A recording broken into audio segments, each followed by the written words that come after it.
Yes, what's going on, man? Everything's going great. I want to thank Matt, who's a listener of my show, for getting me on because I wanted to talk to you guys for a long time. Midnite Mike, why the Midnite? Tell me about the Midnite. Give me a little history of the Midnite, bro. All right. So basically what it is this is what I do. I've been doing for the last 7 years. I've been doing a podcast. Our little thing is that the 80s and 90s return from the dead on our show. We do all reviews of pop culture, horror movies, albums, you name albums, whatever you want to call them. Yeah. And we've actually have a guy we've worked with, Jay Baca. He's come on your show before. Jay Baca. Yep, I know Jay Baca. Yep. And he's plugged us and whatnot. And the show's The Midnight Jury.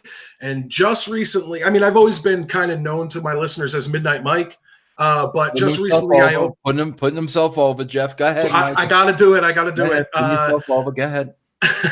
But I just opened up a new YouTube channel. It's the Midnite Mike Show. So that's my whole gimmick. And I live. My co-hosts come to my house to record.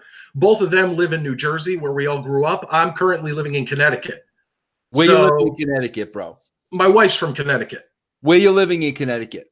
Oh, right on the shoreline, Clinton, Connecticut. So how long you been in Connecticut now, bro? Since August. Okay, so you're married, no kids? No, we have a almost 3-year-old daughter. Her name is Alice. Nice. And only my parents know this, but my wife is pregnant with our second. Your parents know that, and me, and Vince Russo. Thank you very much. Thank you very much. As a matter of fact, what's your wife's name? It's Sydney. Sydney. I like that name. Congratulations. Yeah. Is Sydney hot, Mike?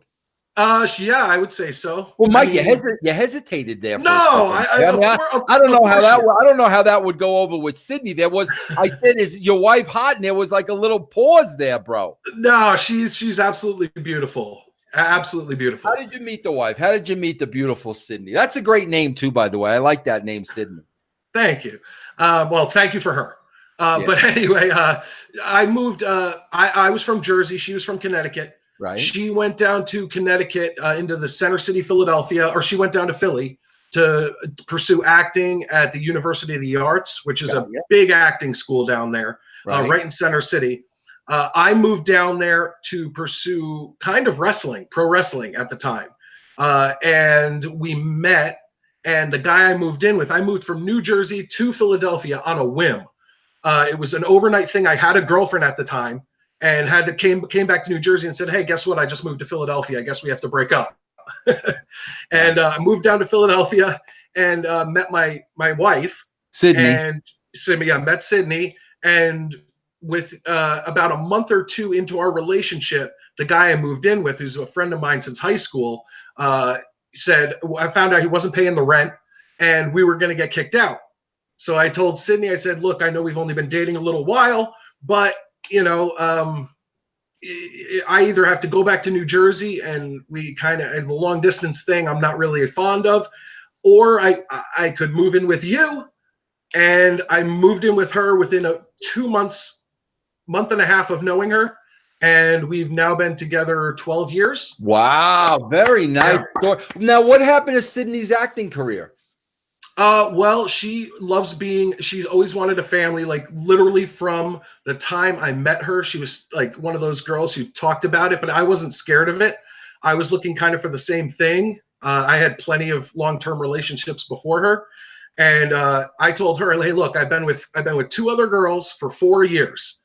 So I want to get married. I want to get engaged. But until you get past that 4-year mark, don't expect anything, because I was with 2 separate girls for 4 years and it didn't work. Right. So I waited. We lived together, and she was the best thing of every previous girl I had ever known or dated or anything, without any of the baggage. Very nice. It was great. God bless Sydney. Why did you want to come on this show? To put yourself, aside from the put yourself okay. Why else did you want to come on this show? Go ahead, Mike. Go ahead. First off, I've been listening to you since Pyro and Ballyhoo. I am a huge fan. Okay. Yes. Not only that, Vince, but when I was just looking at pictures with my daughter when she was born. Yes. And I have my headphones in. I looked at my wife. I said, I was listening to Vince and Jeff. What's your daughter's name? Alice. Shout out to Alice. Hello, Alice. Shout out. Very nice. And on my honeymoon, yes. This is going to make me sound real bad. Oh my God. There were nights, it was a week or 10 days, I forget. You chose me over Sydney. No, there were nights where she went to bed because we had our honeymoon. Sydney wanted no part of you, bro. we were in Walt Disney World. Sydney was done with you, bro. She was tired. Done with you, Sydney. I was listening. You probably putting yourself over too much, bro. You probably putting yourself over. No. You said enough. Go sleep on the couch and listen to Vince Russo.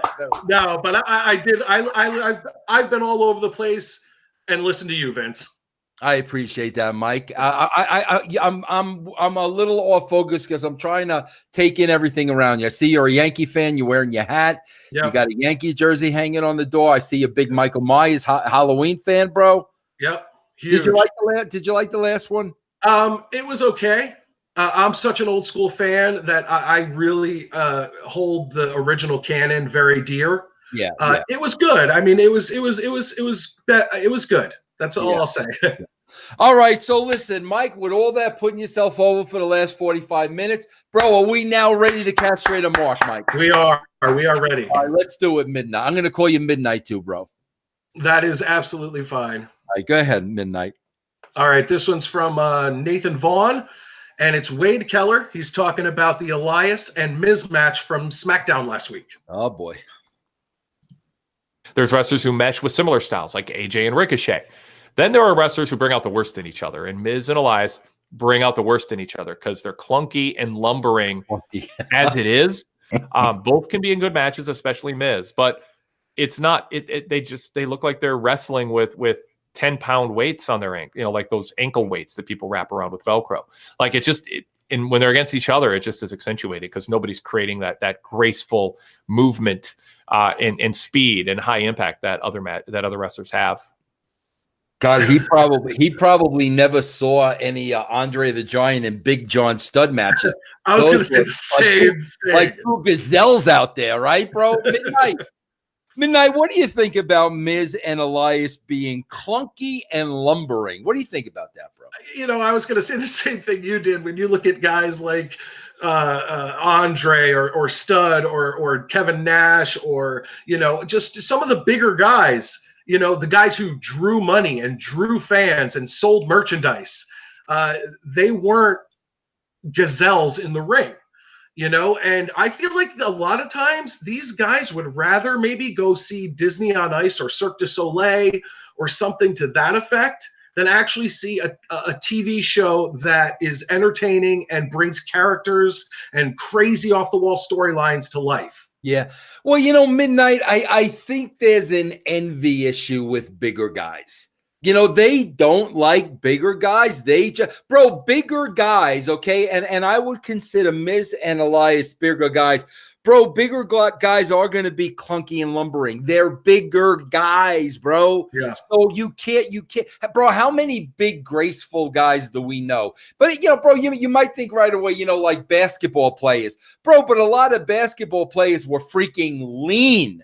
There's a difference with being lean, bro, and having muscle mass. I mean, how many big guys in wrestling big guys are not going to be clunky and lumbering, bro. I mean, you're going to be if you're that size. And I'm not saying there's a jealousy, bro.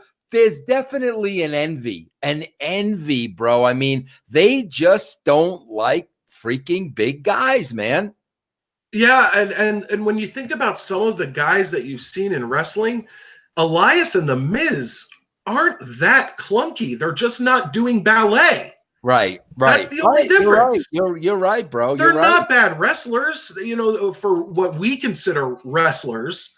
They're entertaining. They've got characters. They can talk. They can draw in an audience. Yet, for some reason, unless they're flying around and looking like figure skaters, these guys don't buy into it. Yeah.